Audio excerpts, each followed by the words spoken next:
Halo, selamat bersua kembali dengan kami di Aradia Bonsai Channel. Tetap semangat dalam berkarya, salam satu hobi dan salam sejahtera untuk semuanya. Oke, para sahabat sekalian, kali ini kembali kami akan tampilkan bonsai-bonsai keren yang ada di Vietnam ya. Dan dalam hal ini tentu saja bukan tujuan dari kami untuk membanding-bandingkan antara bonsai di tanah air dengan bonsai di Vietnam ya. Namun dalam hal ini kami ingin mengutarakan bahwasanya tujuan dalam kita berkesenian adalah bukan untuk sesuatu yang selama ini banyak para penggiat seni semua tuju. Mungkin bonsai Vietnam bukan bentuk ideal yang para penggemar bonsai di tanah air ini tuju. Jadi intinya bentuk seperti ini adalah bukan bentuk yang para penggiat bonsai di tanah air ini inginkan. Alasannya banyak ya, termasuk salah satunya adalah tidak masuk kriteria penjurian di ajang kontes. Dalam hal ini tentu PPBI sebagai induk penyelenggaranya, dan kemudian dihubungkan dengan nilai ekonomis. Tentu saja ada ketakutan atau was-was kalau apa yang dikreasikan tersebut jika tidak memenuhi standar PPBI maka menjadi hal yang tidak wajar dan kemudian tidak bernilai secara ekonomis. Dan dengan itu kemudian berpikir jika demikian artinya maka buang-buang banyak hal, entah itu buang tenaga ataupun buang biaya, membuang waktu dan lain sebagainya.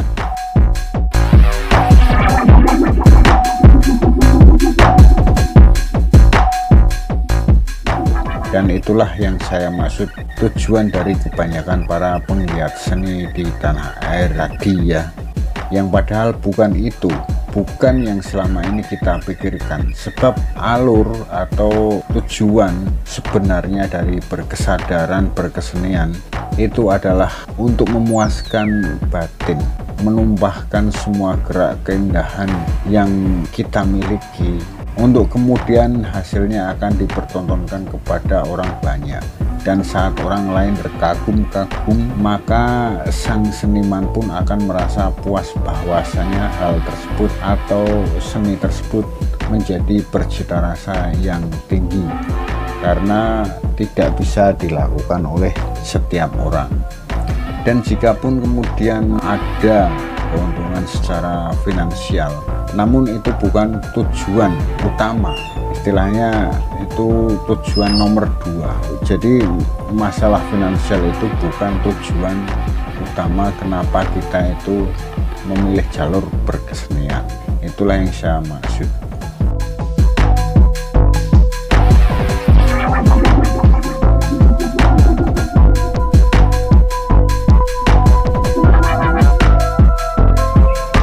Sekalian, ketika menyaksikan bonsai-bonsai ini mungkin sahabat berpendapat kalau hal yang seperti ini bukanlah seni bonsai. Oke, sekarang kita anggap saja jika itu bukanlah seni bonsai, namun kita pasti sepakat kalau ini adalah karya seni, bukan? Ya, intinya adalah ini sebuah karya seni. Dan ketika tujuan kita bukan penilaian dari PPBI yang tentu saja berkaitan dengan nilai jual, artinya ketika kita tidak lagi memikirkan tentang akan dihargai berapa hasil kesenian tersebut, maka apakah ini bonsai atau bukan pun kemudian menjadi tidak penting, bukan? Karena penilaian kita memang bermula dari hanya berkisar seputar masalah berapa harganya, maka kita pun menjadi seolah-olah dituntut bahwasanya apa-apa tanaman yang ada di dalam pot yang mengandung nilai seni haruslah bonsai. Namun jika pijakan penilaian kita itu adalah seni, maka perangkat penelusuran yang mesti kita cari adalah konsep keindahannya dan bukan yang lainnya.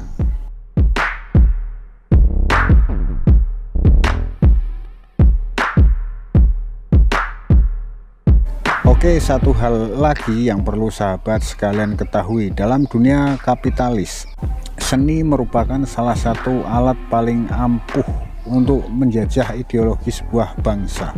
Selain masih banyak lagi tentunya, namun dalam hal ini saya tidak akan menyebutkan semua ya, karena takut dianggap aliran kiri ataupun aliran kanan.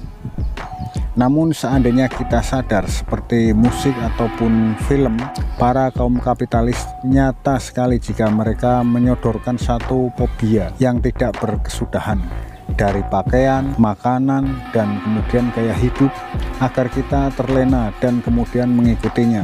Dan itu menurut hemat saya adalah sebuah penjajahan model baru ya, neokapitalis istilahnya. Tidak kecuali termasuk juga seni bonsai yang dimana ketika kita memegang pohon maka harus ada catut serta gunting seperti sebagaimana yang orang Jepang pakai. Itulah salah satu fobia yang jelas dibuat seperti umpamanya 5 gaya dasar dan sebagainya adalah satu tali ikatan dimana seolah mereka menanamkan jika bonsai yang benar itu adalah bonsai yang seperti orang Jepang lakukan. Namun ketika saya melihat bonsai-bonsai Vietnam yang seolah-olah itu punya kemerdekaan dari kekangan Jepang ataupun Cina, maka saya berpikir itulah yang seyogianya dilakukan PPBI dalam membangun citra bonsai kepada masyarakat ya. Sebagaimana orang-orang Vietnam, kita pun harus lepas kepada bayang-bayang bahwa bonsai yang indah itu seperti bonsai yang dari Jepang ataupun dari Cina.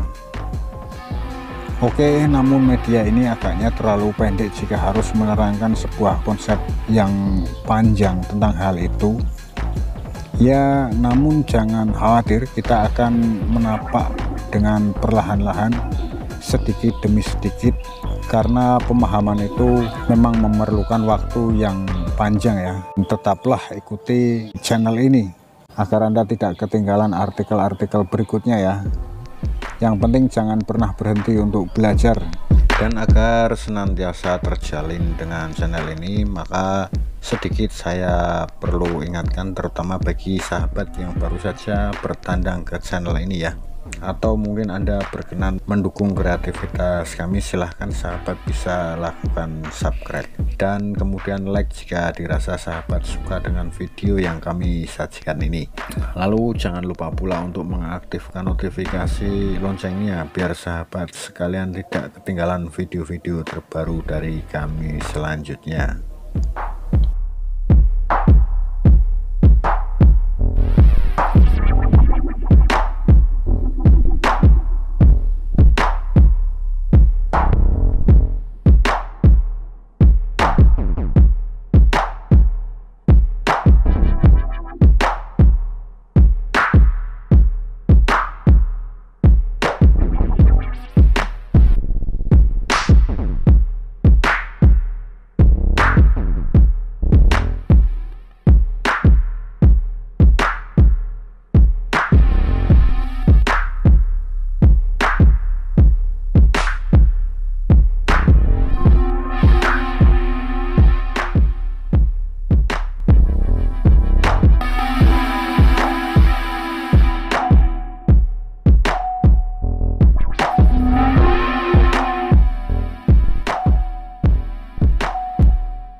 Dan akhirnya sampai di sini dulu video kita kali ini. Kelak jika umur panjang, entah esok atau lusa, kita akan sambung kembali, dan tentu kita akan bertemu lagi di video lainnya. Kami ucapkan terima kasih kepada sahabat yang telah berkenan meluangkan waktu menyimak video ini sampai habis, dan saya mohon maaf yang sebesar-besarnya jika ada salah dalam kami bertutur kata. Akhirnya tetaplah semangat dalam berkarya. Salam satu hobi dan salam sejahtera semuanya. Akhirul kata, wassalam.